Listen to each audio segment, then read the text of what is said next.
Hello, I'm Grant Swain, the owner of Gearhead School, and just want to show you some footage from a race that I work with an amateur race team. This is at Road Atlanta.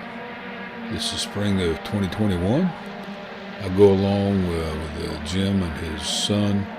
I pull some extra gear down my trailer, as you can see. I also use this trailer for mobile training. I go along with crew, and he has my name on the car. Quite frankly, don't pay me the money. He's just an old friend, and I like to help him out. This is his son as a driver. The car is getting ready to, we're about over a mile away from the grid area. And he's getting all fixed up, putting his steering wheel on. This has all been custom built for him, including the seat. He's getting things adjusted there because when he gets over to the pit area, you don't have much time. He will put on his Hans device and finish getting buckled in when he gets over there.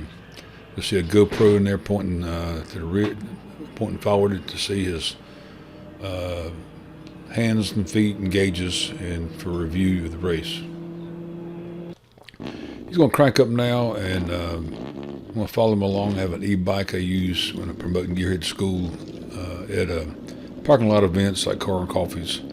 So I have a GoPro mount on the front, which uses horizontal leveling, so as I lean back and forth, follow him along, and it's pretty slick. It stays level.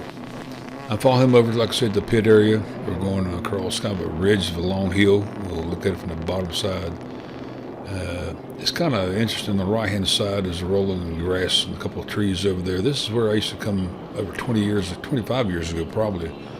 With a bunch of guys would come down and watch the race from there. And as the runoffs, SCCA had the final big race of the year, and had it there for years and years and years. And it was just an annual pilgrimage to go there. It kind of brings back old memories. I hadn't been to this track in over 10 years. And we're approaching a bridge. It goes right across the track. The track goes underneath this bridge.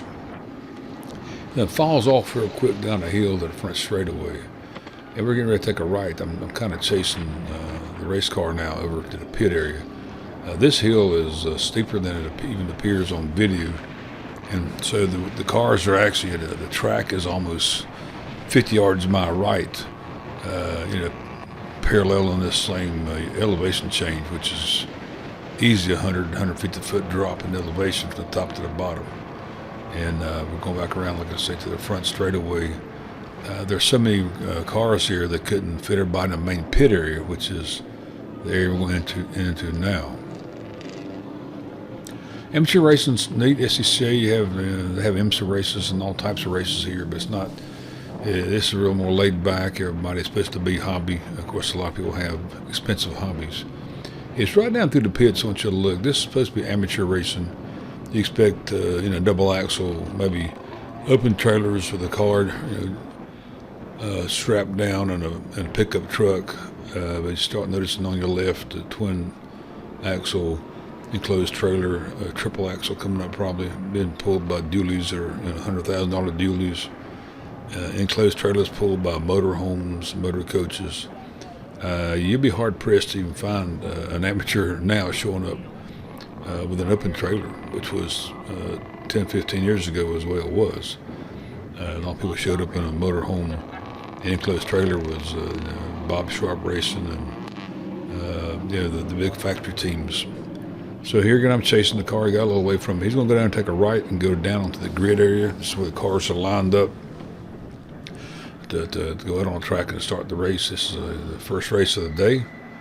And I'm going to take a right. He goes on down to the grid area. We're going to join him down there and just in the next section. I decided to pull over here and let you look down. This is a spectator area.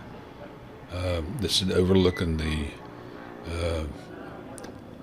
it's overlooking the front straightaway and also pit road, where they can come onto the pit if they have problems and get the car checked out and go back out. So he's sitting on pit road right now, and on the other side of the guardrail is actually the track. And they actually were supposed to qualify on Friday for this race on Saturday and Sunday. Jim's son had to work on Friday, couldn't get off. So he had to start at the back of the pack. All these cars in front of him they're lined up by the qualifying time. The quickest cars in the front and the slowest cars in the back. Since he didn't have a time, he missed Friday's qualifying. The race steward put him at the back of the pack, which is a standard procedure. So and he hadn't had a chance to go on the track this year at all. So he has all these guys that qualified yesterday also had a lot of practice time. So we're not expecting anything spectacular. We're just trying to get a lot of changes on the car over the winter. So we'll get some track time in the sun, and just started driving last year. And we don't run a lot of races. It's hard to travel, hard to afford to tow 5, 6, 7, 8 hours. So we try to catch the ones on the East Coast, Road Atlanta, Virginia International Raceway, VIR. Now the race has started, and the first batch of cars coming through. So quicker cars. There's actually 3 classes running. There's actually one class that's faster than his class, and so it'll come by first. And like I say, he had to start at the back of the pack since he didn't get a chance to qualify the day before. And it'll be in this white Integra with the orange trim color on the back. And there he goes. Car sounding good. They had no issues with the car, no leaks. Motor stayed together. Ran smooth, never skipped. He did spin out 3 times on the first race, and he's an amateur though. And then one more lap coming. He's coming down, I think, down the hill and under the bridge now. That's the beginning of the front straightaway. And so there he goes. Here again, he sounds good. And that's a big elevation change at the end of the first turn. He takes a right. Here again, that's going back up on a ridge. And up there's where we're camping out. That's our on that ridge is where we came from. Now he also had to weigh the car since he didn't get it weighed yesterday when all this was taking place. So every car has a specific weight, has the minimum weight. You got the guy over there sitting down in the right front corner. He's working the scales. Each tire is weighed and added up. The guy running around the laptop is the steward. He's the guy that has questions and kind of make sure that everybody's in the right class and everybody conforms to the right rules. He deals with complaints, challenges on a car design or any modifications. So there's a little chatter going on, you see, between the steward and just asking some questions. If he sees something that's not clear to him, what was his intent. Ultimately found out it was 30 pounds too light, which is, he just had to fix that before the next race.